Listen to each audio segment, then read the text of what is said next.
Georgia. It's a vote on consent. By roll call vote, the vote is open. ევროდოკუმენტი რატიფიცირებულია 400-ზე მეტი დეპუტატი მხარდაჭერას გვიცხადებს. ისტორიული დღის პოლიტიკური ინტრიგა და პოლიტლოჟა. სააკაშვილისა და მარგველაშვილის ეგრეთ წოდებული შეხვედრა. დღეს მარგველაშვილის დრო მე არ მაქვს. და ამიტომ შეუძლია იყოს კლარად არანაირი საიდუმლო შეხვედრები არ შედგება. მე მინდა საქართველოს ყველა მოქალაქეს მიულოცო დღევანდელი რეზოლუციის მიღება. ევროკავშირის სადამკვირვებლო მისია საქართველოში 2 წლით დარჩება. მანდატი კავშირის გადაწყვეტილებით გახანგრძლივდა. მისი საქმიანობის 1 დღე გადაცემის მეორე ნაწილში. აკვირდებით, როგორ მოქმედებენ რუსი მესაზღვრეები. საჭიროების შემთხვევაში მხარეებს ინფორმაციის გაცვლაში ვეხმარებით. კანადაში ერთ-ერთი ყველაზე გახმაურებული საქმე დაიხურა. გადახტა თუ გადააგდეს, თავი მოიკლა თუ მოკლეს. მოამბე მარია მახნიაშვილის საქმეს უბრუნდება. პროკურატურის რეფორმა იწყება, კონცეფცია ჯერჯერობით უცნობია. პროკურორთან ნეიტრალიტეტი იქნება ინსტიტუციურად უზრუნველყოფილი და დაცული იქნება ანგარიშ ვალდებულების პრინციპი. გაღირსდა რამდენი უნდა ღირდეს 1 ლიტრი ბენზინი საქართველოში და რეალურად გაიაფთა თუ არა საწვავი 20-30 თეთრით.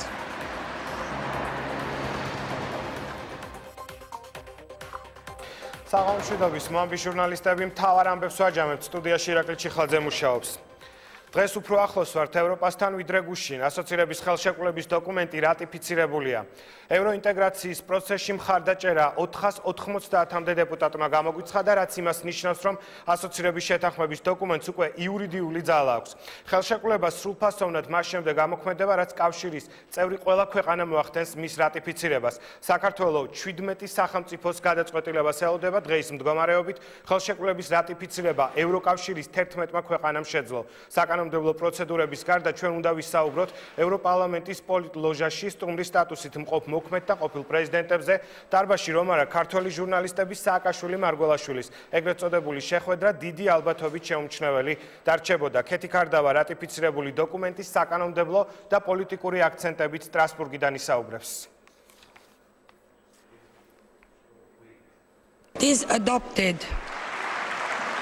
490 ხმით ევროპარლამენტმა ასოცირების ხელშეკრულების რატიფიკაცია მოახდინა. ევროპის უმაღლესმა საკანონმდებლო ორგანომ თანხმობა მისცა საქართველოს პოლიტიკურ და ეკონომიკურ ინტეგრაციას ევროკავშირში. კენჭისყრის შედეგების მიხედვით 76 დეპუტატი წინააღმდეგი იყო, 57-მა კი თავი შეიკავა. დეპუტატებმა აღნიშნეს, რომ რატიფიკაცია არ არის საშობაო საჩუქარი, ეს არის პროგრესის აღიარება და დაფასება იმის, რომ საქართველოს რუსეთიდან მომავალი რისკებისა და საფრთხეების მიუხედავად ევროპულ კურსს არ ღალატობს.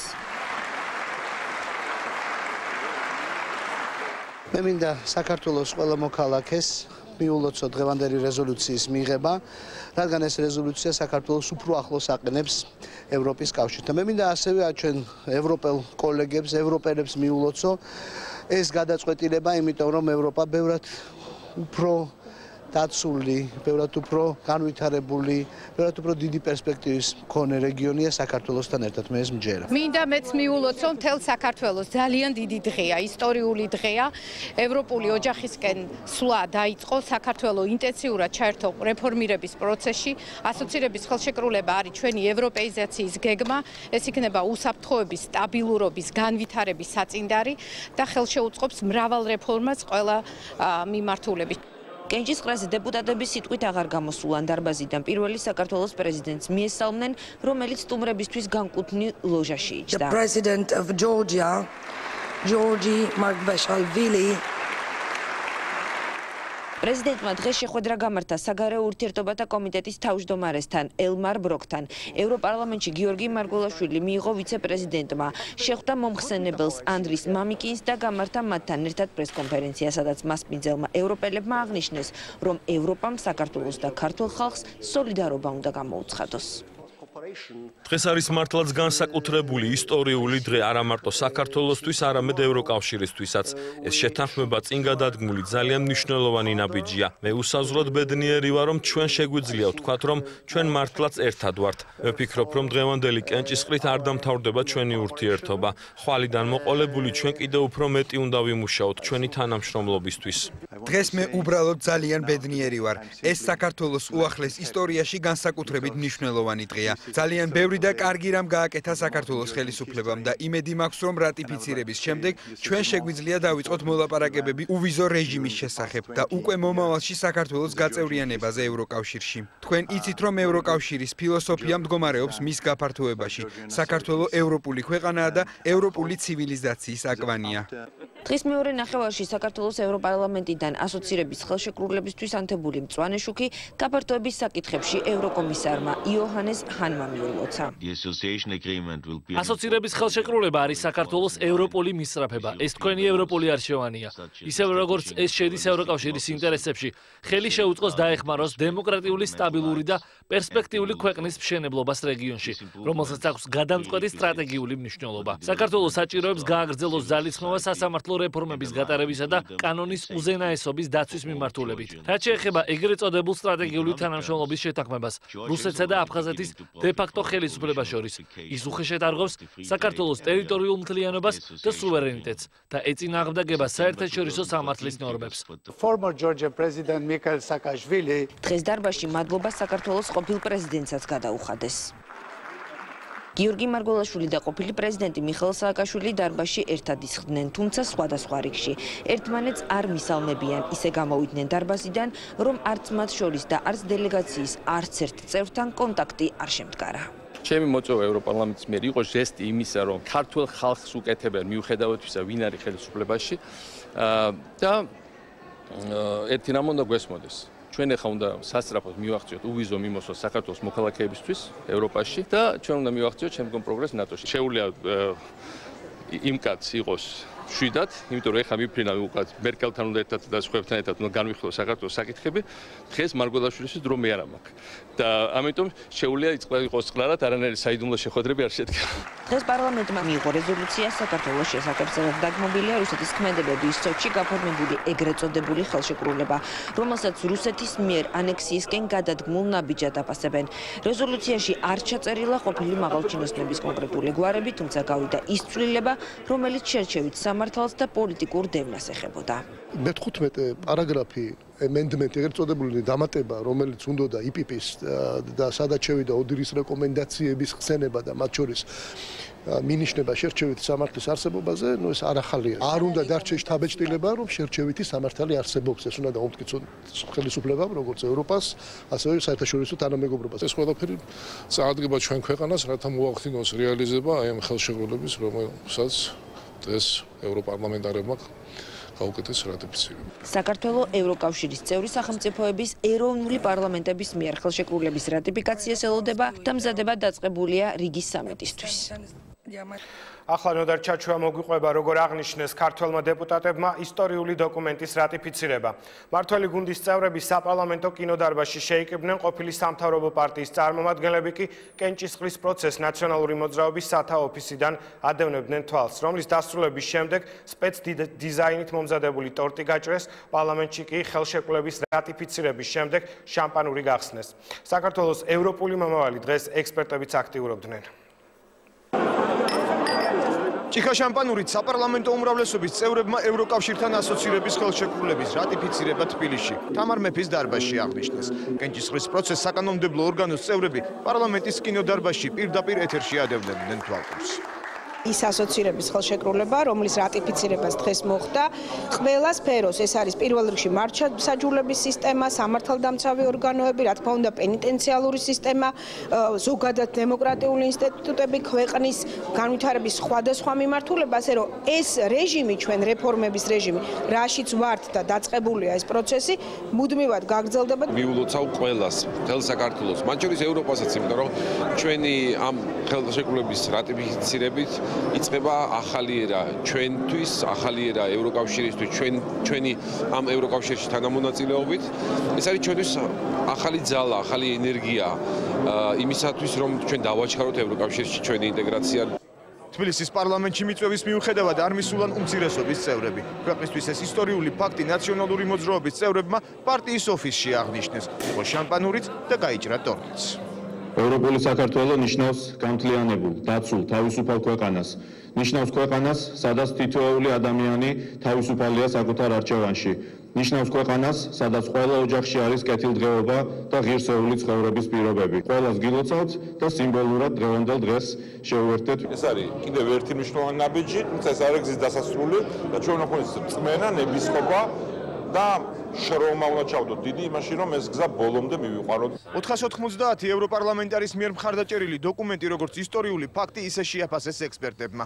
ანალიტიკოსები აღნიშნავენ, რომ ეს გააზრებული და კომპლექსური მუშაობის შედეგია, თუმცა საბოლოო მიზანი ჯერ კიდევ მისაღწევია.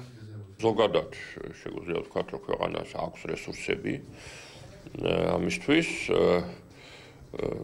დანარჩენი დამოკიდებული ერთის მხრივ უნდა იყოს მყარი პოლიტიკური ნება, ვთქვათ, არაფერი არ უნდა მოხდეს ისეთი, რის გამოც შეიძლება ხელისუფლებამ გადაუხვიოს ამ გზას. აუცილებელი არის, რომ ეს რეფორმები განხორციელდეს ჭკვიანურად, სტრატეგიულად და რაც მთავარია, მტკივნეულ რეფორმების ჩატარება არ დაბრალდეს ევროკავშირს, როგორც ხდებოდა აქამდე.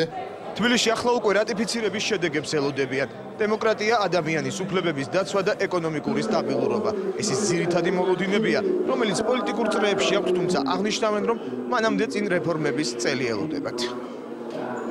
საქართველოს ევროპული პარლამენტის წარმატების მაგალითია ირაკლი ღარიბაშვილის მიმართვას მთავრობის ადმინისტრაცია ავრცელებს. ევროპარლამენტის მხრიდან საქართველოს ასოცირების შეთანხმების რატიფიცირებასთან დაკავშირებით განცხადებაში ნათქვამია, რომ ევროინტეგრაცია საქართველოს მოქალაქეებს მოუტანს ხელშესახებ შედეგებს.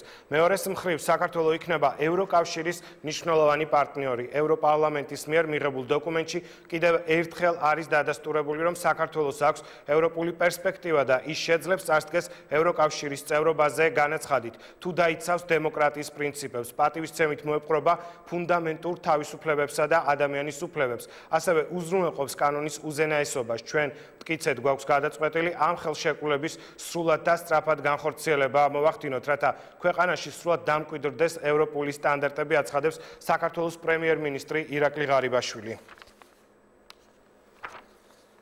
რამდენიმე წუთის წინ გამოქვეყნდა საქართველოს შესახებ მიღებული რეზოლუციის საბოლოო ტექსტი, რომელიც ევროპარლამენტმა 491 ხმით დაამტკიცა. რეზოლუციის მე-11 პუნქტში შესული შესწორების თანახმად ევროპარლამენტი გმობს რუსეთსა და აფხაზეთს შორის მოკავშირეობასა და სტრატეგიული პარტნიორობის შესახებ გაფორმებულ შეთანხმებას და ამას რუსეთის მიერ აფხაზეთის სრული ანექსიისკენ გადადგმულ ნაბიჯად მიიჩნევს. ევროპარლამენტი გამოხატავს შეშფოთებას, რომ მსგავსი ხელშეკრულება შესაძლოა გაფორმდეს ცხინვალის რეგიონთან და რუსეთის ეგრეთ წოდებული შეთანხმების გაუქმებისკენ და 2008 წლის 12 აგვისტოს ცეცხლის შეწყვეტის შეთანხმებით აღებული ვალდებულებების შესრულებისკენ მოუწოდებს, ნათქვამია დოკუმენტში. შესწორება შევიდა რეზოლუციის მე-15 პუნქტში, სადაც აღნიშნულია, რომ ევროპარლამენტი შეშფოთებას გამოხატავს წინა მთავრობისა და მოქმედი ოპოზიციის რამდენიმე წევრის გასამართლების, დაპატიმრებისა და წინასწარი პატიმრობის შეფარდების გამო. 22 პუნქტში, რომელიც საქართველოში ისლამოფობიისა და ჰომოფობიას ეხება, ხაზგასმულია, რომ აუცილებელია ისლამოფობიისა და ჰომოფობიის ძალადობრივი ქმედების ყველა დამნაშავე წარსდგეს მართლმსაჯულების წინაშე. ატველი ევროპარლამენტარის ანგარიშის საფუძველზე მომზადებულ რეზოლუციას მხარი 491-მა ევროპარლამენტარმა დაუჭირა. მხარი არ დაუჭირა 84 დეპუტატმა, 63-მა ევროპარლამენტარმა კი ხმის მიცემისგან თავი შეიკავა. მე კიდევ ერთხელ შეგახსენებთ, რომ ეს განცხადება უпростоრად შინაარსი რამდენიმე წუთის წინ გამოქვეყნდა.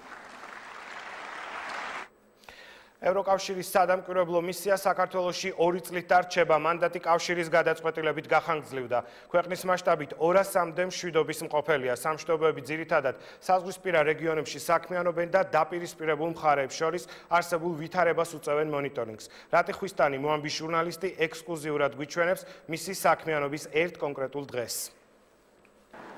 ევროკავშირის სადამკვირვებლო მისია კონფლიქტის პირასოფლებში უკვე 6 წელზე მეტია 24 საათის განმავლობაში პატრულირებს.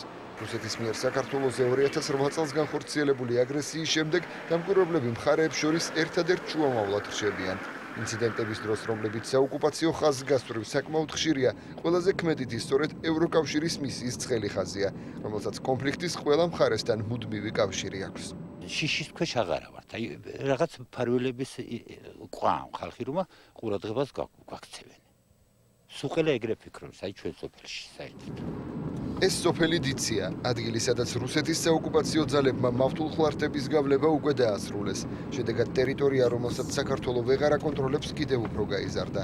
ევროკავშირის დამკვირვებლები აქ ყოველდღიურად პატრულირებენ და სიტუაციის ცვლილების შესახებ ინფორმაციას რეაგირებისთვის ევროკავშირის წევრ ქვეყნებს უგზავნიან.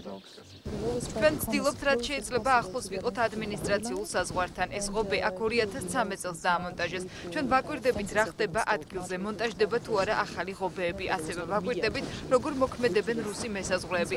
საჭიროების შემთხვევაში მხარეებს ინფორმაციის გაცვლაში ვეხმარებით. ვფიქრობ, ჩვენი მონაწილეობის გარეშე ეს ძალიან გართულდებოდა. მადლობა ევროპელებსაც. რო არა თქვენა შვილო არ მათ წაიღებდნენ აი 2 გექტარმა. ოღონდ ესენი წავიდნენ შვილო და ბალახს მოვძო. ევროკავშირის დამკვირვებლები მოსახლეობას ყოველდღიურად ესაუბრებიან და მათ პრობლემებსა და საჭიროებებს ეცნობიან.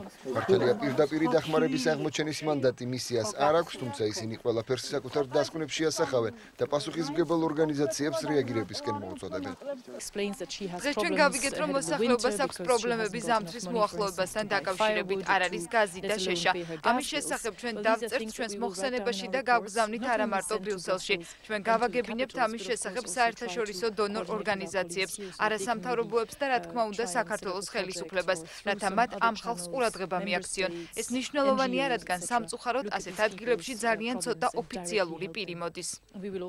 ევროკავშირის სადამკვირვებლო მისიის მანდატი საქართველოში კიდევ 2 წლით გაგრძელდა. მისია ქვეყანაში 2016 წლის 14 დეკემბრამდე იმუშავებს. საქართველოს ნაბიჯით კმაყოფილი პუტინი ქართული პროდუქციისთვის რუსული ბაზრის გახსნის ძველი ისტორიის მიზეზს განმარტავს და ზედაპირულად, მაგრამ მაინც საქართველოს შიდა პოლიტიკურ პროცესებზე საუბრობს. როგორც გაირკვა ვლადიმერ პუტინი, მოსკოვში საქართველოს ხელისუფლების რომელიმე წარმომადგენლის ხილვის წინააღმდეგი არ არის.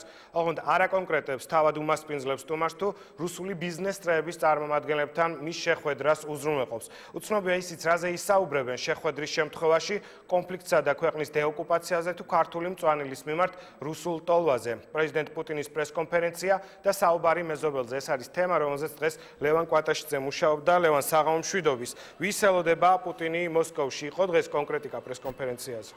დიახ, რუსეთის პრეზიდენტი აცხადებს, რომ ის მოხარული იქნება, თუ კი საქართველოს მთავრობის ნებისმიერ წარმომადგენელს იხილავს მოსკოვში პრეზიდენტის ამ პრემიერის სახით. ვლადიმერ პუტინის ყოველწლიური პრესკონფერენცია, რომელიც დაახლოებით 3 საათს გაგრძელდა, შეიძლება ითქვას, რომ განხილვის ერთ-ერთი თემა იყო საქართველო რამდენიმე მიმართულებით შეიძლება გამოყოთ შემდეგი საკითხები. პირველი, რუსეთთან აღდგენილი სავაჭრო ურთიერთობები. რუსეთის პრეზიდენტი აცხადებს, რომ საქართველო, რომელმაც გასცა თანხმობა და არ გაუწია წინააღმდეგობა რუსეთს, გამხდარიყო მსოფლიო სავაჭრო ორგანიზაციის წევრი, ამის სანაცვლოდ მიიღო თანხმობა, რომ შესულიყო სწორედ ქართული პროდუქტი რუსულ ბაზარზე. შემდეგი საკითხი, რომელსაც შეეხო ვლადიმერ პუტინი ყოველწლიურ პრესკონფერენციაზე, საქართველოზე საუბრისას ეს იყო პოლიტიკური გარემო. პუტინი მიიჩნევს, რომ საქართველოში არ წყდება შიდა პოლიტიკური დაპირისპირება. და კიდევ ერთი თემა, რომელზეც ვლადიმერ პუტინმა დაახლოებით ერთ კონტექსტში ისაუბრა, ეს იყო ოკუპირებული ტერიტორიები, რუსეთ-საქართველოს ომი და მიხეილ სააკაშვილი. პუტინი აცხადებს, რომ რუსეთის ბრალი არ არის იმაში, რომ დღეს სააკაშვილი იდევნება.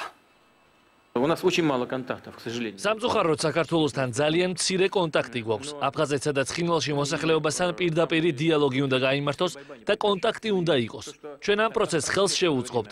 ჩვენ ვაღიარეთ მათი დამოუკიდებლობა, რაც ძალიან მძიმე გადაწყვეტილება იყო. მე მიხეილ სააკაშვილს ვეუბნებოდი, არ დაიწყო საბრძოლო მოქმედებები.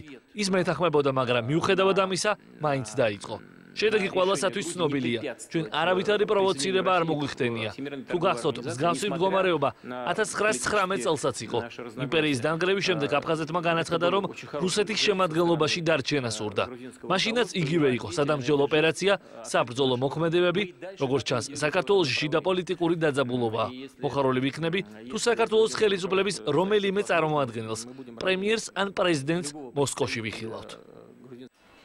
ამ განცხადებას უკვე მოჰყვა პირველი შეფასებები თბილისში. მთავრობის წარმომადგენლები მიიჩნევენ, რომ შეხვედრისთვის არ უნდა იყოს. რაც შეეხება დიალოგს, მმართველი გუნდის წევრებს მიაჩნიათ, რომ ასეთ დიალოგს არ აქვს აზრი იმ მდგომარეობის გათვალისწინებით, როდესაც რუსეთი ოკუპირებული ტერიტორიების დე-ფაქტო მთავრობებთან ეგრეთ წოდებულ სამეკავშირეო ხელშეკრულებებს აფორმებს.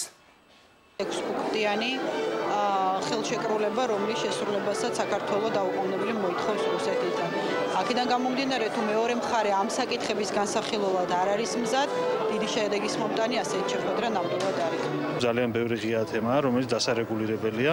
ჩვენ გვაქვს კონფლიქტებზე საუბარი, ოკუპირებულ ტერიტორიებზე და ბუნებრივია, რაც ესე ვთქვათ, მეტი იქნება ნება ნებისმიერი მხრიდან, რომ ეს პრობლემები გადაიჭრას და რა თქმა უნდა გადაიჭრას ჩვენი ტერიტორიული მთლიანობის გათვალისწინებით, მე ვფიქრობ, რომ ეს აუცილებელიც არის. როდესაც რუსეთი აფორმებს ხელშეკრულებას, ეგრეთ წოდებულ ხელშეკრულებას აფხაზეთთან და ასევე გეგმავს პრინციპში ანექსიას ოსეთის სამაჩაბლოსი, აი ამ ფონზე რაიმე დიალოგზე საუბარი ცოტა ვფიქრობ, რომ შეუსაბამოა. ჩვენ ძალიან კარგად გათვითცნობიერებული გვაქვს სააკაშვილის როლი 2008 წლის ომში. ეს არც ერთ შემთხვევაში არ ნიშნავს იმას, რომ პუტინს შეუძლია ყოველთვის თითი იშვილოს საქართველოს მისამართი. ჩვენ ძალიან კარგად ვიცით, რომ რუსეთი არის აგრესორი და რომ მას დღესაც ოკუპირებული აქვს საქართველოს ტერიტორიის 20%-ზე მეტი. რუსეთის პრეზიდენტის იმ განცხადება, სადაც ვლადიმერ პუტინი გამოთქვამს მზადყოფნას შეხვდეს საქართველოს წარმომადგენლებს მოსკოვში, დღის ბოლოს პრემიერის ადმინისტრაციამ გავრცელა წერილობითი განცხადება, სადაც დადასტურებული არის პრემიერ-მინისტრის სპეციალური წარმომადგენლის ზურაბ აბაშიძის პოზიცია. ამ განცხადებაში დადასტურებული არის ისიც, რომ ასეთი სახის შეხვედრა ნამდვილად შესაძლებელი არის გაიმართოს, თუმცა როგორც ამავე განცხადებაში არის აღნიშნული და დაფიქსირებული ზურაბ აბაშიძის პოზიცია, ნათქვამი არის, რომ ეს შეხვედრა უნდა იყოს მომზადებული უმაღლეს დონეზე, სადაც უნდა განისაზღვროს რამდენიმე საკითხის შეხვედრის დრო, ადგილი და განხილვის მთავარი თემები. მადლობა, ლევან კვატაშიძე საუბრობდა პირდაპირ ეთერში. მოამბე უბრუნდება კანადაში გაუჩინარებული მარია მახნიაშვილის თემას. დაკარგული გოგონას გვამის პოვნიდან 2 წლის შემდეგ გამოძიებას ისევ არ აქვს პასუხი კითხვაზე, ვინდა რატომ მიიყვანა მარია მახნიაშვილი გზატკეცილის ხიდთან. გადახტა თუ გადააგდეს, თავი მოიკლა თუ მოკლეს.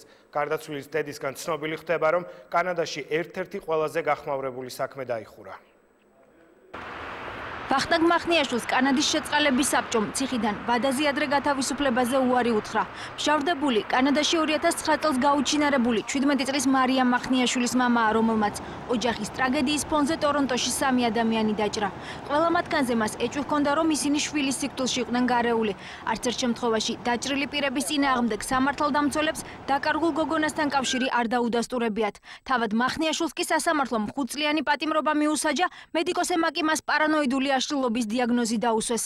სწორედ ჯანმრთელობის პრობლემით უხსნის შეწყალების საბჭოც პატიმარს გათავისუფლებაზე უარის თქმას. თქვენი მუდმივი უარყოფა იმის აღიარების, რომ იტანჯებით პარანოიდული ფიქრებით გაყენებთ იმ მდგომარეობაში, როცა მეთვალყურეობის გარეშე ჯერ კიდევ წარმოადგენთ რისკს საზოგადოებისთვის. 3 წლის წინ სასამართლომ ვახტანგ მახნიაშვილის საქართველოში დეპორტაციის გადაწყვეტილება მიიღო, თუმცა შეწყალების საბჭო ეჭვობს, რომ მისი საქართველოში გამოგზავნა გამოშვებისთანავე ვერ მოხდება. მოამბე კანადაში ვახტანგ მახნიაშვილის მეუღლეს ტელეფონით დაუკავშირდა. ლელა ტაბიძე ქმრის გათავისუფლების ხელოვნურად გაჭიანურებაზე საუბრობს, რადგან მისი თქმით უკვე აღარ არსებობს პატიმრის კანადის ციხეში გაჩერების საფუძველი. თან იმის გათვალისწინებით, რომ პატიმარი ციხეს წესით 3/4 მოხდის შემდეგ მარტში ისედაც დატოვებს. ოჯახი ასევე ირწმუნება, რომ ვახტანგ მახნიაშვილის საქმეში კიდევ ერთი დასკვნაა, რომელიც ადასტურებს, რომ მას ფსიქიატრიული პრობლემები არ აქვს. 3 წლის წინ გამოიცა დეპორტაციის ბრძანება. დაუშლის ხოს ადამიანის დეპორტაციას, მეც ხო არაფერს ვითხოვს. ციხიდან საქართველოს ციხეში გადმოყვანას ითხოვს. ის ყველა მიზეზი, რის გამოც დანაშაული და საბაბი, რის გამოც ჩაიდინა დანაშაული, ის არ არსებობს ახლა უკვე.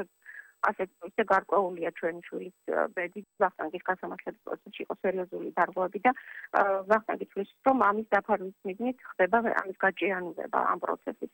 ლელა ტაბიძე გვიყვება, რომ ვაჟთან ერთად მეუღლეს ციხეში პერიოდულად სტუმრობს.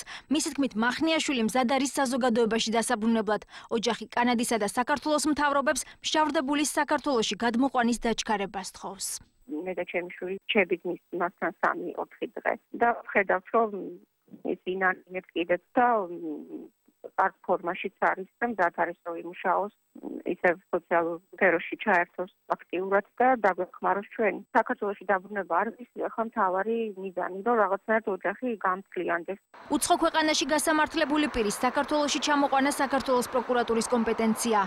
უწყებაში სატელევიზიო კომენტარზე უარი გვითხრეს, თუმცა პრესსამსახურში განმარტავენ, რომ ვახტანგ მახნიაშვილის სასჯელის შემდგომი მოხდის მიზნით ტორონტოდან თბილისში გადმოყვანის საკითხის განხილვა უკვე დაწყებულია. რა ვადებში მოხდება გადაწყვეტილების მიღება პროკურატურაში ვერ აკონკრეტებენ.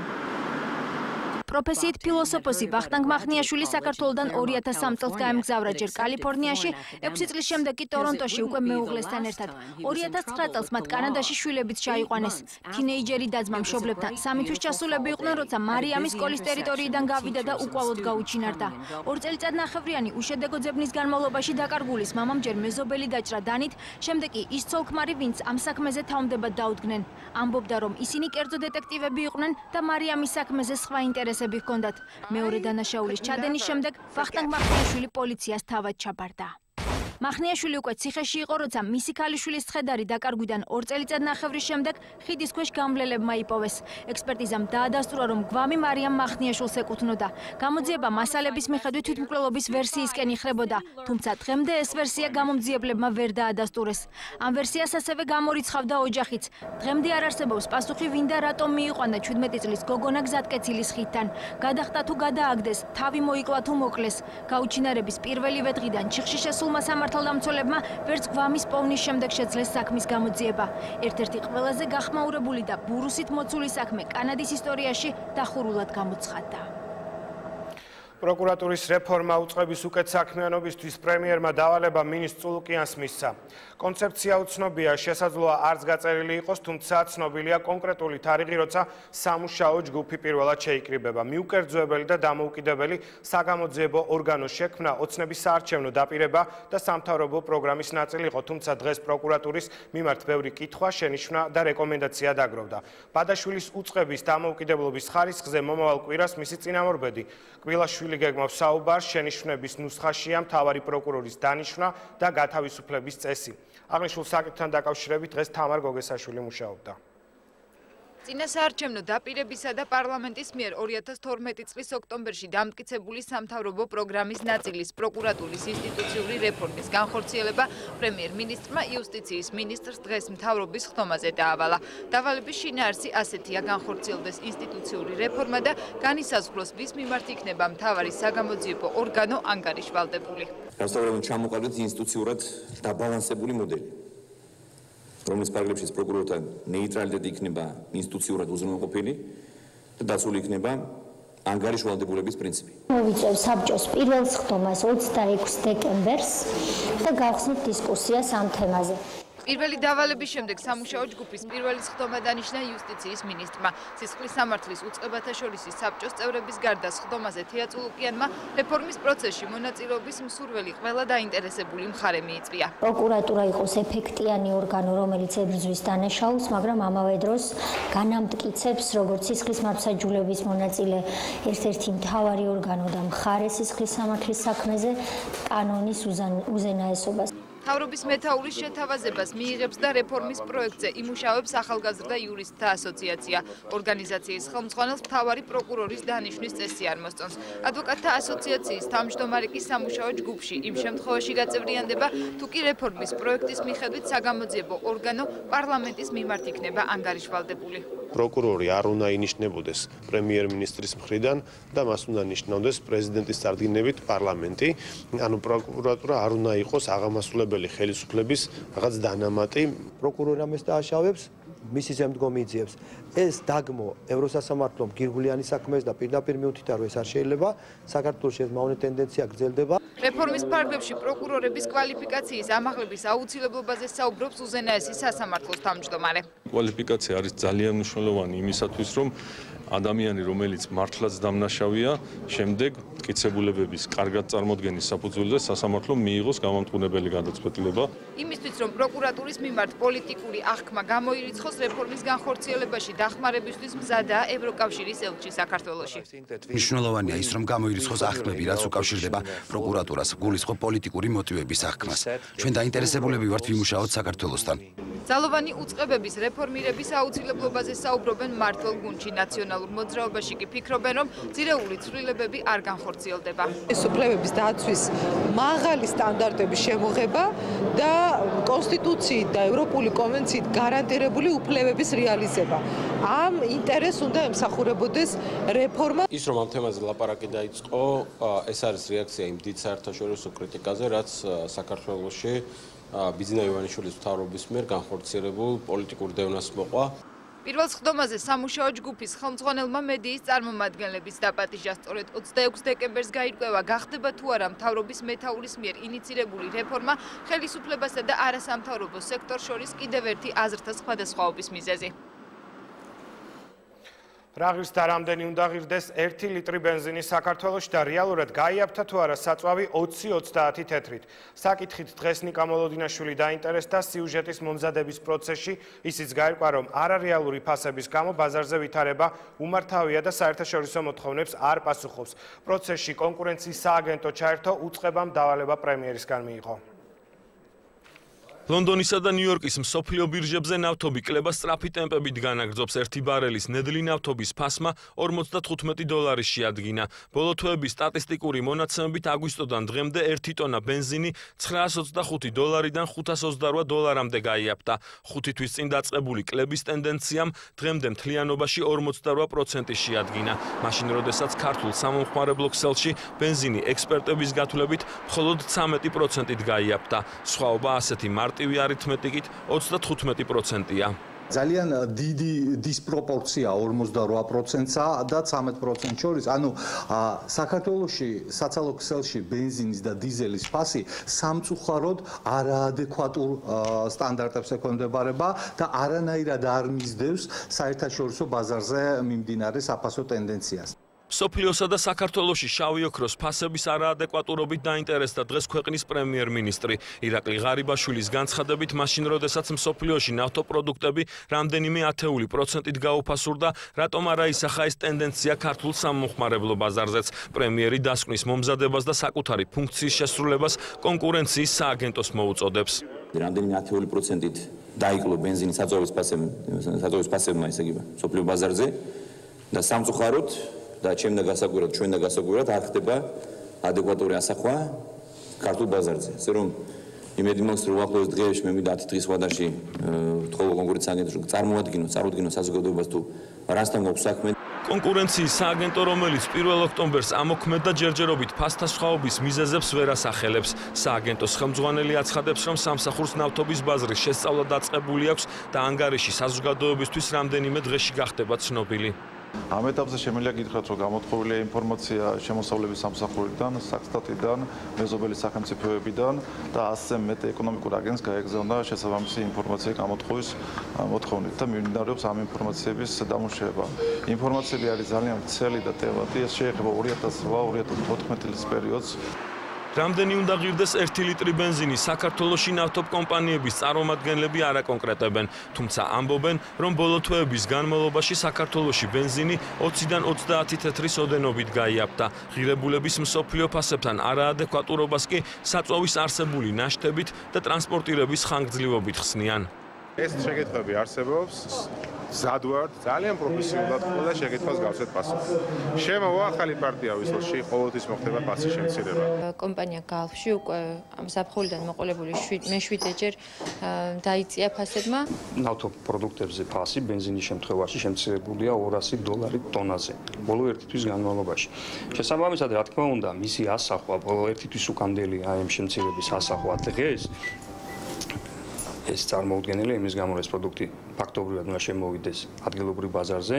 უკონტროლობას მოყვა ნავთობპროდუქტების იმპორტიორების მხრიდან არსებული სიტუაციის სათავისოდ გამოყენება.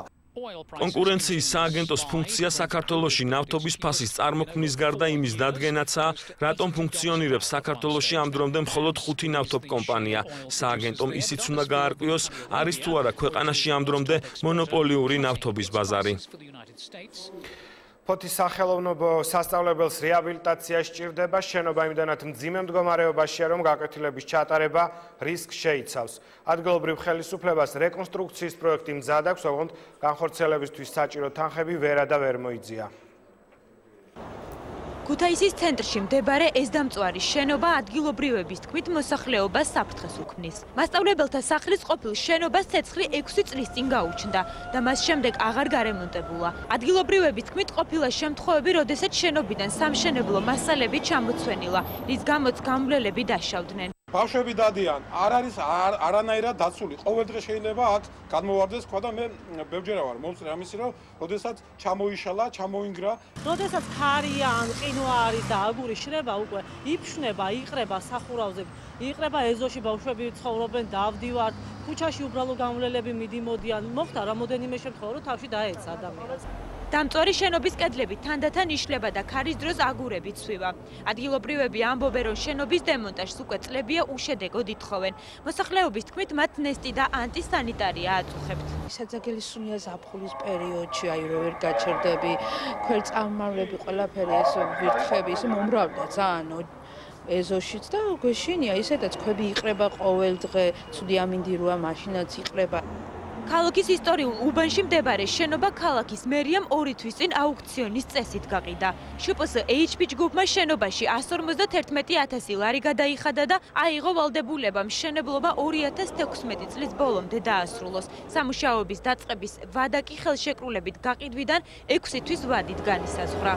მისი გამაგრების, რეკონსტრუქციის და სხვა სახის პროექტების შეთანხმება უცვლელად საჭიროებს კულტურის სამინისტროსთან, ვინაიდან ის იმყოფება 50 მეტრიან არეალში კულტურული მემკვიდრეობის ძეგლებში. 6 თვე აქვს მას, ასე ვთქვათ, საშერავათო პერიოდი, ამ 6 თვეში მან უნდა უზრუნველყოს ობიექტი უსაფრთხოების ნორმების დაცვით. დამწვარი შენობა ქალაქის ისტორიულ უბანში ოპერის თეატრისა და პირველი საჯარო სკოლის შუაში მდებარეობს. სამშენებლო სამუშაოების დასაწყებად მყიდველს 4 თვე დარჩა. ჯერჯერობით უცნობია შეინარჩუნებს თუ არა აღდგენილი შენობა ძველ იერსახეს. ეს ხო რეპორტაჟი ქუთაისთან დაახლოებით იგივე პრობლემაა ფოთში, რომელზეც ჩვენ ძალიან ბევრჯერ გვისაუბრია, რომ პრობლემას გავს. ახლა უცხოეთს ახალი ამბები ევროკავშირმა ყირიმის წინააღმდეგ სანქციები გაამკაცრა კავშირის მოქალაქეებს და ევროკავშირში რეგისტრირებული კომპანიებს არ ექნებათ უფლება ყირიმის ნახევარკუნძულზე შეისყიდონ უძრავი ქონება ადგილობრივ კომპანიებთან ერთად დაარსონ ერთობლივი ფირმები და შეისყიდონ ყირიმში მოქმედი კომპანიები ან მათი წილები. ამასთან ტრანსპორტის, ტელეკომუნიკაციების და ენერგეტიკის სექტორებში იკრძალება ყირიმში რეგისტრირებული ფორმებისთვის საქონლის მიყიდვა, ექსპორტი ან ტრანსპორტირება ევროკავშირში რეგისტრირებული ხომალდების და თვითმფრინავების გამოყენებით. ტურიზმის სექტორში ევროკავშირის სამგზავრო გემებს აიკრძალა ყირიმის ნახევარკუნძულის რომელიმე პორტში გაჩერება. რუსეთთან კონფლიქტის შესაძლოა რამდენიმე კვირაში დასრულდეს, განაცხადა უკრაინის პრეზიდენტმა. პოლონეთში ვიზიტისას პეტრო პოროშენკომ უკრაინის უსაფრთხოების დასაცავად დასავლეთისგან კიდევ უფრო მეტი დახმარების სურვილი გამოთქვა. პოროშენკო პოლონეთში ევროკავშირ-უკრაინის ასოცირების შეთანხმების რატიფიკაციას დაესწრო და პარლამენტში სიტყვით გამოვიდა. უკრაინის ხელისუფლება მოსკოვისგან პრაქტიკული ნაბიჯების გადადგმას და დონბასიდან ჯარების გაყვანას ითხოვს. რუსეთი თავს კონფლიქტის მხარედ არ აღიარებს. ამერიკასა და კუბას შორის წლების განმავლობაში გაწყვეტილი დიპლომატიური ურთიერთობები განახლდა, განცხადება შეერთებული შტატების პრეზიდენტმა გააკეთა. ეს ყველაზე მნიშვნელოვანი ცვლილებებია ჩვენ საგარეო პოლიტიკაში ბოლო 50 წლის განმავლობაში. ჩვენ დავასრულეთ ის მოვლენები და მდგომარეობა, რომელიც ბოლო 10 წლების განმავლობაში ქვეყანაში არსებობდა. ამის ნაცვლად დავიწყებთ ჩვენ ქვეყნებს შორის ურთიერთობების გამოსწორებას, განაცხადა ობამამ, მანვე ამერიკის კონგრესმა უწოდა კუბასათვის დაწესებული ემბარგო მოხსნას. ამერიკასა და კუბას შორის დიპლომატიური ურთიერთობები 1961 წლიდან შეწყვეტილია. ოთარ გიორგაძე სპორტის ახალი ამბებით შემოგვიერთდა. ოთარ, საღამომშვიდობის გისმენთ. მოგესალმები ირაკლი. ევროპას სამხრეთ ამერიკის წინააღმდეგ FIFA-ს საკლუბო ჩემპიონატის ფინალისტების ვინაობა გაირკვევს სლად რამდენიმე წუთში.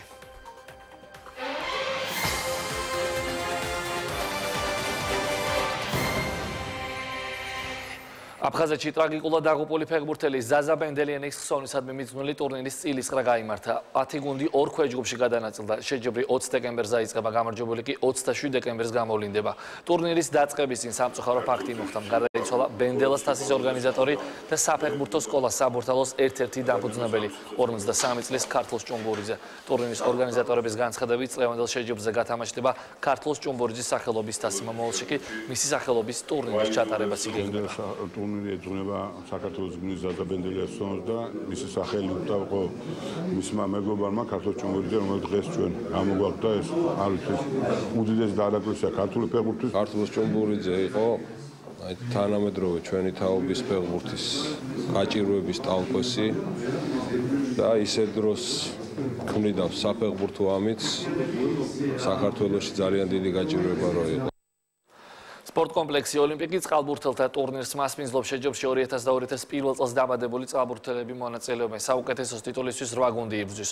გუნდები ორ ქვეჯგუფად გადანაწილდნენ. მატჩები 21 დეკემბრის ჩათვლით ოლიმპიკის აუზზე დილის 10 საათიდან ჩატარდება. შეჯიბრის გამარჯვებულ გუნდს ტურნირის ორგანიზატორები ფულადი პრიზებითა და მედლებით დააჯილდოვებენ. პირველში მინდა თქვა რომ ზოგადად ესე ტურნირების ჩატარება ხელს უწყობს ბავშვთა წყალბურთის განვითარებას ძალზედ მნიშვნელოვანია. დღეიდან ეწება ტენტორიუმის თასი, სადაც მონაწილეობს 8 კოლექტივი, ჩამოვიდნენ ქუთაისიდან, საჩხერიდან და ბათუმიდან კოლექტივები და ბავშვები. თბილისის პირველ საჯარო გიმნაზიაში ოლიმპიურ თემატიკაზე შექმნილი წიგნის პრეზენტაცია გაიმართა. მოგზაურობა ოლიმპიადში ირაკლი ლომოურის ავტორობით გამოიცა, სადაც აღწერილია ოლიმპიური თამაშების ისტორია და ძველი საბერძნეთის ოლიმპიური მითების საინტერესო ფრაგმენტები. სახელმძღვანელოს მთავარი რედაქტორი ელგუჯაბერიშვილი, ედიტის ავტორი ემზარ ზენაიშვილი, დიზაინზე კი ვახტანგ შატაიძე მიმუშავა. მოგზაურობა ოლიმპიადში ეროვნული ოლიმპიური კომიტეტის ხელშეწყობით გამოიცა. წიგნი 5000-იანი ტირაჟით დაიბეჭდა. წიგნ საჯარო და კერძო სკოლებთან ერთად ბიბლიოთეკების უსასყიდლოდ მიიღეს. ეს არის სახალისო საკითხავი წიგნი ყმაწვილთათვის, ოღონდ ენციკლოპედიური ხასიათის. ეს რას ნიშნავს, რომ ოლიმპიური სპორტის, ოლიმპიური მოძრაობის, ოლიმპიზმის შესახებ იქ არის ამომწურავი ინფორმაცია. გვინდა რომ ჩვენ მოსავლე ახალგაზრდებს ქონდეს წარმოდგენა რა არის ოლიმპიური მოძრაობა, საიდან იწყება ოლიმპიური თამაშები და დღემდე რა ხდება ოლიმპიურ მოძრაობაში. FIFA საკლუბო ჩემპიონატის ფინალში რეალი სან-ლორენსო შეხვდება. სამხრეთ ამერიკის საუკეთესო კლუბმა ნახევარფინალში ოკლენდი 2-1 დაამარცხა. შეხვედრა ქალაქ მარაკეშში გაიმართა. ანგარიში პირველი ტაიმის დამატებულ წუთზე ბარიეტოს დარტმით გაიხსნა. ბერლანგამ 67 წუთზე ანგარიში გაათანაბრა. არგენტინულმა კლუბმა შეხვედრის მესამე დამატებულ წუთზე მატოსის გოლით მოიგო და ფინალში ასპარეზობის უფლება მოიპოვა. გადამწყვეტი მატჩი აფრიკის კონტინენტზე მადრიდის რეალსა და სან-ლორენსოს შორის თბილისის დროით ხვალ 23 საათსა და 30 წუთზე დაიწყება.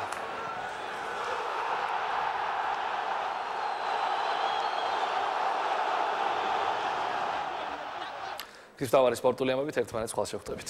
მადლობა, ეს ოთარ გიორგაძე იყო, სტუდიაში ვასილ ივანოვიჩი ქონს ველოდებ, მანამდე კი რამდენიმე საინტერესო ცნობა. ღვინის მუზეუმის დაარსების პროექტზე დღეს მთავრობის ადმინისტრაციაში გამართულ შეხვედრაზე იმსჯელეს. პროექტის ფარგლებში, რომლის იდეა ირაკლი ღარიბაშვილს ეკუთვნის, თბილისის ღვინის კულტურის ცივილიზაციის ფონდის დამფუძნებელი სანტიაგო ვივანკო ეწვია. ვივანკოების დინასტიის წარმომადგენელმა საქართველოს პრემიერ-მინისტრს მუზეუმთან დაკავშირებით საკუთარი ხედვა გაუზიარა. შეხვედრას სოფლის მეურნეობის მინისტრი ესწრებოდა.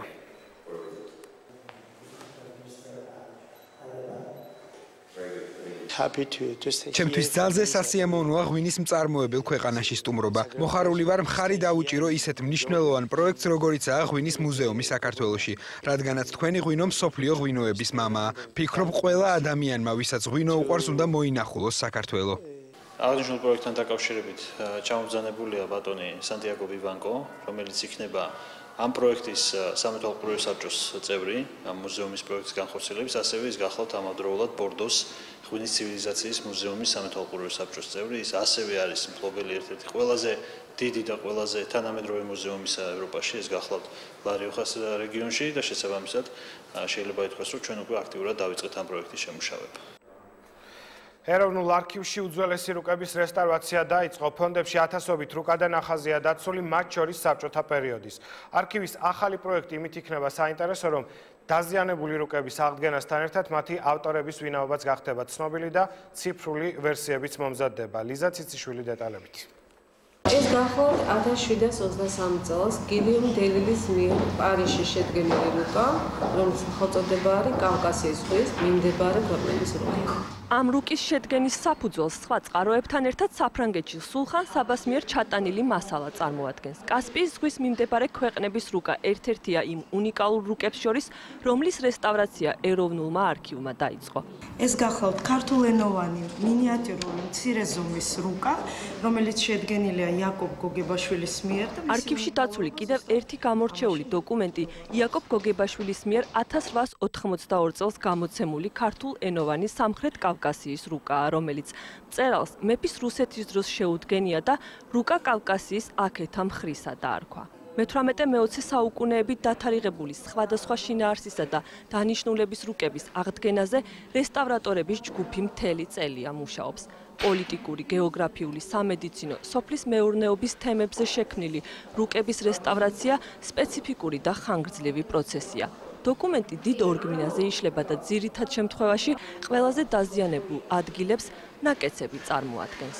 სკრუპულოზური სამუშაო, ამიტომ რომ არის ნაკეცებში გახეული და უნდა მოხდეს ამ ყველაფრის აღდგენა და გასწორება. ყველაფერი უნდა დაემთხვეს ერთმანეთს, როგორიც იყო თავიდან.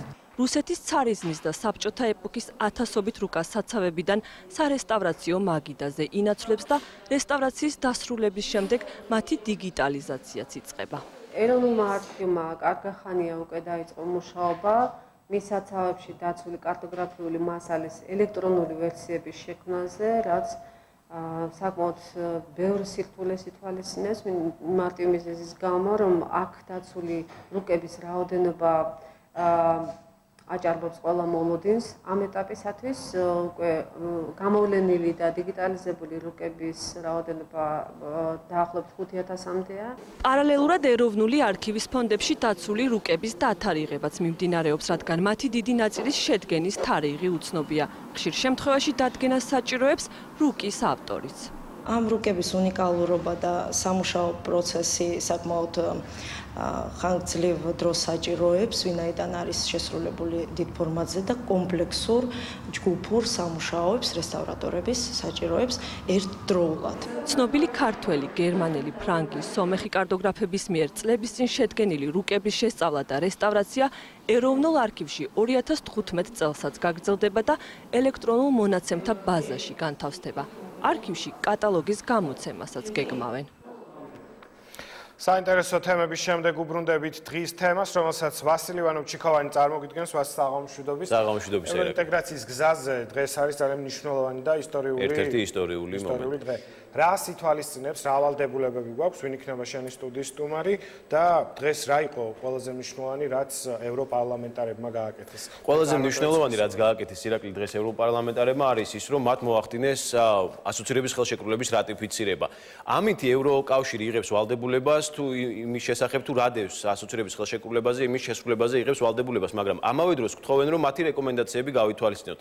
დღეს ევროპარლამენტმა მიიღო რეზოლუცია, სადაც ასეთი 50-მდე მუხლია, მათ შორის მოხდა გარკვეულწილად კრიტიკული მუხლებიც. რა წერია ამ რეზოლუციაში და როგორ აისახება ეს საქართველოზე? ამაზე უფრო დაწვრილებით სასაუბროთ ჩვენ პირდაპირ ეთერში ევროპულ და ევროატლანტიკურ საკითხებში ინტეგრაციის სახელმწიფო მინისტრი ბატონი დავით ბაქრაძე გვერდება. საღამოშვიდობისა ბატონ დავით, მადლობთ რომ მონაწილეობთ გადაცემაში. საღამოშვიდობისა. ბატონ დავით, როგორც უკვე აღნიშნეთ, ევროპარლამენტმა დღეს მოახდინა ხელშეკრულების რატიფიცირება. თუმცა იქვე აღინიშნა, რომ საქართველოს ჯერ კიდევ ბევრი გამოწვევის წინაშე დგას. ამ შემთხვევაში, მაგალითად, ამ მდგომარეობაში რა კონკრეტული ნაბიჯები რჩება, იგივე მაგალითად აი ვიზა ლიბერალიზაციის მიმართულებით და რამდენად რეალურია დღეს იმის შესახებ საუბარი, რომ შენგენის ზონასთან ჩვენი უვიზო მიმოსვლა შეიძლება იყოს არც ისე შორეული, უკვე ძალიან ახლოს არის 2015 წლის პერსპექტივა. დიდი მადლობა. მინდა რომ ვისარგებლო შემთხვევით და მოგილოცოთ და მიულოცო მაყურებელს დღევანდელი დღეს, ნამდვილად მნიშვნელოვანი დღეა.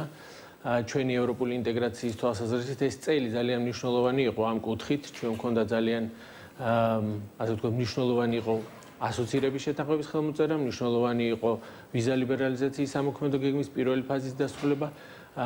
შესაბამისად შეიძლება ითქვას, რომ ეს არის კიდევ ერთი ნაბიჯი ჩვენი ევროპული ინტეგრაციის რეალიზაციისაკენ. ამაზე ხაზი გაესვა ასევე იმ რეზოლუციაშიც, რომელიც ევროპარლამენტმა მიიღო, რომელიც მოუწოდებს ევროპულ მხარეს, რომ მისცეს საქართველოს ევროპული პერსპექტივა, ასევე უზრუნველყოს თავისუფალი მიმოსვლა საქართველოს მოქალაქეებისათვის. შესაბამისად ეს რა თქმა უნდა ძალიან მნიშვნელოვანი დღეა და ჩვენ ძალიან პოზიტიური და ძალიან ასე ვთქვათ ევროინტეგრაციის მხარდამჭერი გზავნილები მივიღეთ ევროპარლამენტისგან. დოკუმენტის რატიფიცირებით გარკვეულ ვალდებულებას იღებენ საკუთარ თავზე ევროპული ქვეყნები, ამაზე ოდნავ მოგვიანებით მინდა რომ ვისაუბროთ, მანამდე მაინტერესებს იმ 50 რეკომენდაციიდან, მათ შორის ამ რეკომენდაციებში არის საუბარი საქართველოს-რუსეთის ურთიერთობებზე. ევროპარლამენტარები მიესალმებიან საქართველოს მთავრობის მიერ რუსეთთან ურთიერთობის მიმართებით კონსტრუქციული ნაბიჯების გადადგმას. რუსეთს კი მოუწოდებენ, რომ უკან წაიღოს აფხაზეთისა და ოსეთის როგორც დამოუკიდებელი სახელმწიფოების აღიარება. როდესაც ესეთი პუნქტები შევიდა რეზოლუციაში. როგორ შეაფასებთ, რა შედეგი შეიძლება მივიღოთ? როგორი შეიძლება იყოს გამოხმაურება იგივე რუსეთის მხრიდან?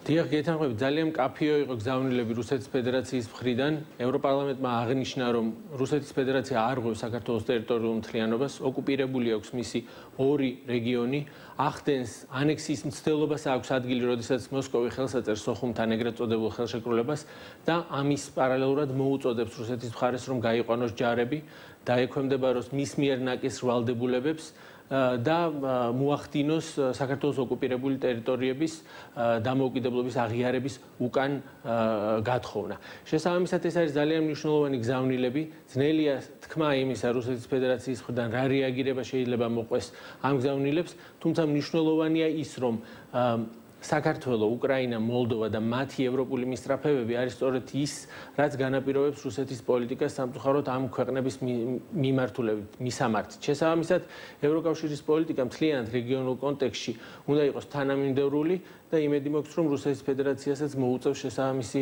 ზომების მიღება. იმ შემთხვევაში, როდესაც რუსეთი ღიად აცხადებს, რომ ჩვენი ევროატლანტიკური კურსი, ჩვენი სწრაფვა ეწინააღმდეგება მის სტრატეგიულ ინტერესს. შეიძლება ვივარაუდოთ, რომ მხოლოდ გზავნილით არ შემოიფარგლება ევროკავშირი და რამე უფრო ისეთი კონკრეტული ნაბიჯები შეიძლება გადაიდგას ევროპული ქვეყნების მხრიდან. სწორედ ამას უსვამდი ხაზს, როდესაც აღნიშნა, რომ ის სანქციები, ის ურთიერთობის ის რეჟიმი, რომელიც დღეს არსებობს ევროკავშირსა და რუსეთს შორის, არის არა მხოლოდ ერთ ქვეყანასთან, უკრაინასთან მიმართებით, არამედ ჩვენ უკვე გვესმის ევროპელი პარტნიორებისგან, ამერიკის შეერთებული შტატებისგან, რომ უკრაინაში, საქართველოში, მოლდოვაში რუსეთის პოლიტიკა ეწინააღმდეგება ზოგადად, ასე ვთქვათ, საერთაშორისო ნორმებს, შესაბამისად, ის პოლიტიკა, რომელიც ევროკავშირს გააჩნია რუსეთის მისამართით, უნდა იყოს მტკიცე, თანამიმდევრული და იმედი უნდა ვიქონიოთ, რომ შედეგს მოიტანს. ბატონ დავით, დაუბრუნდეთ რეზოლუციას, იქ მართლმსაჯულება და მისი რეფორმა ასევე მნიშვნელოვანი პუნქტები არის. განსხვავებით, სამუშაო დრაფტისგან, ამჯერად კონკრეტული გვარები ამ დოკუმენტში არ მოხდა. თუმცა იმ პუნქტებში, სადაც საუბარი არის სასამართლოზე, მითითებულია, რომ მართლმსაჯულება უნდა განხორციელდეს გამჭვირვალედ, გამიჯნული უნდა იყოს ხელისუფლების შტოები, რომ გამოირიცხოს გამოძიების დროს პოლიტიკური мотиваცია. თქვენ როგორ შეაფასებთ ამ რეკომენდაციებს და საინტერესოა მაგალითად რა ვადებში უნდა მოახდინოს მთავრობამ რეაგირება, რომ თქვათ ეს არ გახდეს წინაღობა ჩვენ ევროატლანტიკურ გზაზე, ჩვენს ინტეგრაციაზე ევროკავშირთან. ეს იყო ძალიან მნიშვნელოვანი რეზოლუცია, ბევრი მიმართულებით იქ აღინიშნა მათ შორის საქართველოს მთავრობის პროგრესი, დემოკრატიული რეფორმების განხორციელების თვალსაზრისით და სხვა ბევრი მიმართულებით თქვენ ახსენეთ 50-მდე პუნქტია, მაგრამ რამდენიმე შეეხება რეკომენდაციებს, რომელიც გათვალისწინებულია საქართველოს მთავრობისათვის და ჩვენ დარწმუნებული ვარ, რომ ძალიან დიდი ყურადღებით მოვეკიდებით ამ რეკომენდაციებს, მაგრამ აქვე აღსანიშნავია, რომ საქართველოს მთავრობა უკვე ახორციელებს სასამართლო რეფორმას, გამოიხატა დღეს პრემიერ-მინისტრის მხრიდან საკმაოდ მკაფიო და ძალიან კარგი ინიციატივა პროკურატურის სისტემის რეფორმირებასთან დაკავშირებით.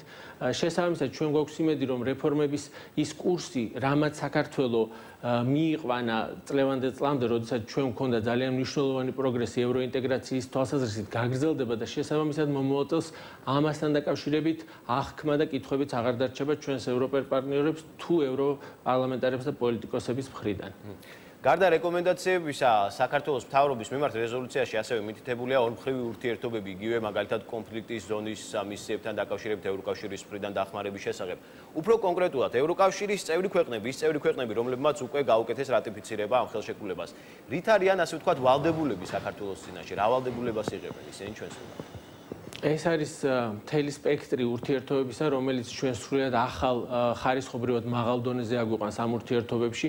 ეს შეეხება ძალიან ბევრ მიმართულებას, მაგრამ თქვენ რადგანაც კონფლიქტის ზონა ახსენეთ, ამ მიმართულებით მინდა აღვნიშნო, რომ ერთის მხრივ რეზოლუციაში ხაზგასმულია და მადლობა არის გამოხატული საქართველოს მიმართ, რომლის კონტინგენტი მონაწილეობს ევროპის საერთო უსაფრთხოებისა და თავდაცვის პოლიტიკის ფარგლებში ცენტრალურ აფრიკაში მიმდინარე ოპერაციაში. შესაბამისად, ჩვენი მხრიდან ჩვენს ვალდებულებებს ვიღებთ და ჩვენ კონტრიბუცია გვაქვს შეტანილი ევროპის უსაფრთხოების, ასე ვთქვათ, მექანიზმებში.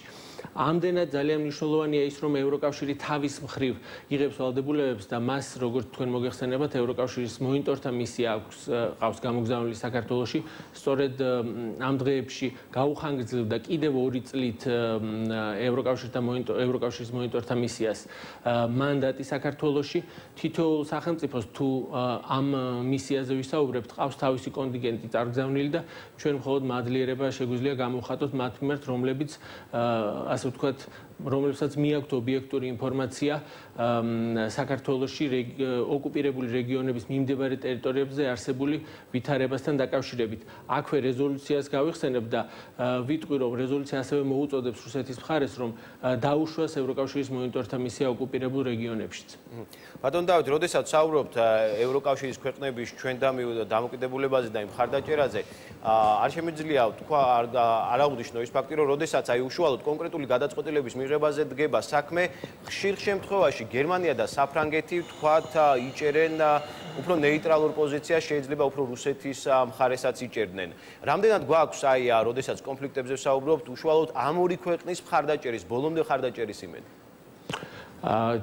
ესე იგი, ჩვენ ნებისმიერ პოლიტიკურ დონეზე ევროკავშირის მხრიდან, მისი თითოეული წევრის მხრიდან უპირობოდ ერთმნიშვნელოვნად გვაქვს მიღებული მათი მხარდაჭერა საქართველოს ტერიტორიული მთლიანობის, საქართველოს სუვერენიტეტის, გარდა ამისა საქართველოს ევროპული და ევროატლანტიკური მისწრაფების. შესაბამისად, მე ვერ ვხედავ ვერანაირ კითხვის ნიშანს, რომელიც შეიძლება უკავშირდებოდეს საქართველოს ტერიტორიული მთლიანობის აღდგენას და ამ შემთხვევაში რამენაირი კითხვის ნიშნის ქვეშ იყოს ჩვენი ევროპელი პარტნიორების პოზიცია. დაახლოებით 9 წელი გავიდა მას შემდეგ, რაც ასოცირების ხელშეკრულება გაფორმდა. 18 დეკემბრამდე მისი რატიფიცირება მოახდინა ევროპის 10 სახელმწიფომ, დღეს უნდა გამხდარიყო 11. დღეს გამოითქვა იმედი, რომ როდესაც ევროპარლამენტმა უკვე მოახდინა რატიფიცირება, ეს ხელშეუწყობს იმას და დააჩქარებს პროცესს. კიდევ 18 ქვეყანა არის წინ, რომელმაც უნდა დაამტკიცოს ეს დოკუმენტი. რა ვადებში ვარაუდობთ, რომ ეს დარჩენილი ქვეყნები მოაწერენ? ევროპის ძირითადი მოთამაშეები არიან ამ 18 ქვეყანას შორის. თქვენ ძალიან ზუსტად აღნიშნეთ, ევროპარლამენტის დღევანდელმა რეზოლუციამ სწორედ რომ მოუწოდა დარჩენილ ქვეყნებსაც, რომ მოახდინონ რატიფიცირება. საერთოდ ყველა ევროპულ ქვეყანას რატიფიცირების და პარლამენტის რეგლამენტის განსხვავებული სისტემა გააჩნია. შესაბამისად, ეს ბუნებრივიც არის, რომ ეს ასე ვთქვათ, განსხვავებულ ვადებთან არის დაკავშირებული. შესაბამისად, მას შემდეგ, რაც ხელი მოეწერა და საქართველოს მხარემ მოახდინა რატიფიცირება, ჩვენ უკვე დავიწყეთ და 80% ასოცირების შეთანხმებისა უკვე შევიდა ძალაში და ჩვენ დავიწყეთ მისი იმპლემენტაცია.